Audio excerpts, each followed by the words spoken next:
Bonjour à tous. Je reviens avec une vidéo assez courte aujourd'hui, je pense, sur le sujet du minimalisme et du challenge minimaliste du mois de janvier, puisque je suis toujours en cours pour ce challenge. Alors je sais qu'on est au mois de février à présent.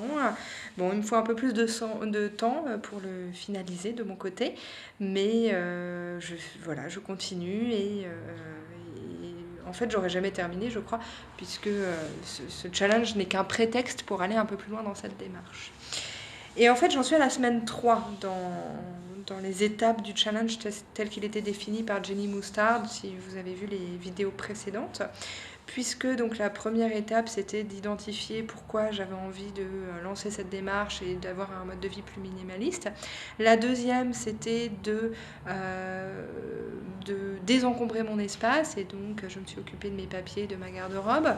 Et la troisième étape, c'était de s'intéresser à son emploi du temps et à être sûr que l'on utilise son temps à bon escient pour des choses qui nous servent.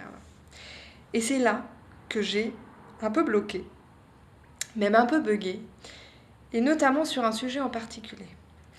En fait, bon, j'ai deux enfants, donc la mesure du temps est un peu particulière pour moi parce que du coup, j'ai pas énormément de temps libre et que c'est vrai que chaque moment se doit d'être un petit peu optimisé quelque part.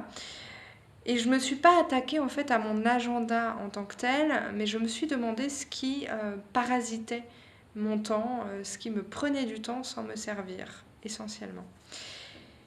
Et je me suis rendu compte que la réponse est que l'élément qui me prenait le plus de temps malgré moi, quelque part, ce sont les réseaux sociaux.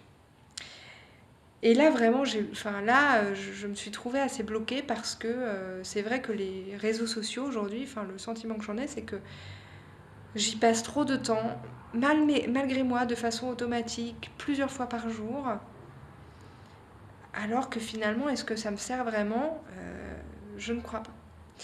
Et c'est vrai en particulier avec Facebook et Instagram. Et je dirais en particulier avec Facebook. Parce qu'Instagram, bon, je le regarde vite fait, les images m'inspirent ou ne m'inspirent pas, et puis hop, je referme. Facebook, je trouve qu'on se retrouve facilement pris dans une espèce de cycle avec tout ce partage d'articles extrêmement intéressants et d'événements où on va cliquer sur des liens, voir des choses et se retrouver un peu perdu dans le vortex de Facebook et y passer beaucoup plus de temps qu'on veut. Et en particulier parce que voilà, il y a beaucoup d'événements aujourd'hui qui sont organisés par le biais de Facebook, beaucoup de choses d'actualité de groupes que je suis et finalement, eh bien, c'est du temps parasite. Alors, j'avoue que je n'ai pas fait l'exercice de chronométrer le nombre de minutes par jour que je passe sur Facebook parce que de toute façon, je sais que c'est trop. Et, et je sais qu'il faut que je le réduise, donc je n'ai pas envie de prendre le bâton et me battre moi-même. Mais je sais qu'il faut que je fasse quelque chose sur le sujet pour essayer de récupérer ces minutes précieuses, qu'ils sont d'autant plus que, comme je le disais juste auparavant, j'essaie d'optimiser mon temps parce que finalement j'ai peu de temps libre. Et je me suis demandé comment est-ce que je peux me désintoxiquer de Facebook. Parce que vraiment, en fait, je pense qu'il s'agit d'une addiction quelque part, puisque je le fais de façon automatique, sans m'en rendre compte. Si je ne le fais pas, il y a une sorte de compulsion qui fait que j'ai envie d'y aller, j'ai besoin de cliquer sur le bouton et je vais essayer de me retenir, mais quelque part, ça va être plus fort que moi. Donc c'est vrai que je l'identifie à une forme d'addiction. J'ai vu qu'il y avait des gens qui désinstallaient l'application de leur téléphone. Ce qui est effectivement génial, je trouve. Moi, mon époux a même supprimé son compte, donc je veux dire, en soi, j'admire énormément. Et moi, aujourd'hui, je sais que je ne suis pas capable de le faire, parce que, comme je le disais, il y a beaucoup d'événements auxquels je participe, des groupes que j'utilise même d'un point de vue personnel et professionnel, qui sont sur Facebook, et donc j'ai aussi besoin de m'updater régulièrement.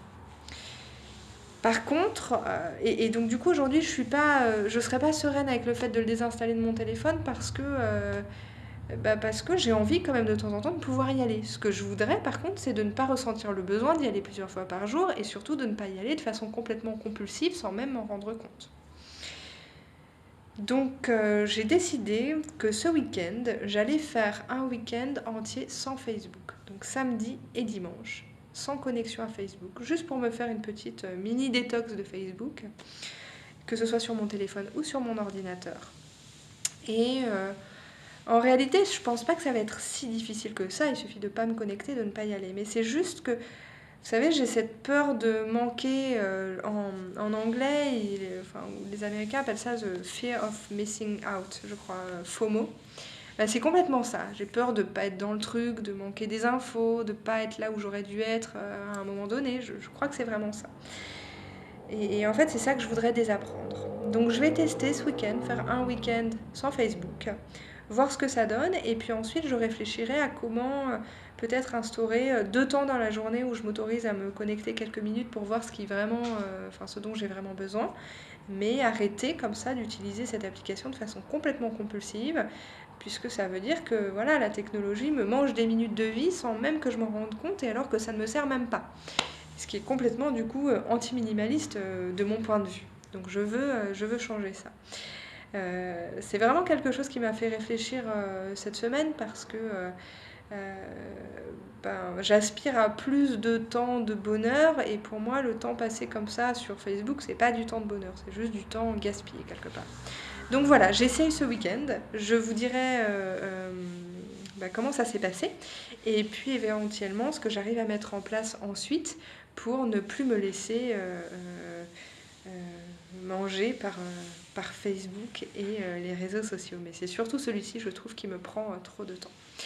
Voilà, et sur le reste, je vous ferai d'autres updates. Moi, je vous souhaite un excellent week-end, j'espère avec un peu de soleil, j'espère avec beaucoup d'amour, avec des moments de joie, de bonheur, de sérénité, du repos aussi. Et je vous souhaite une très belle journée et à bientôt. Au revoir.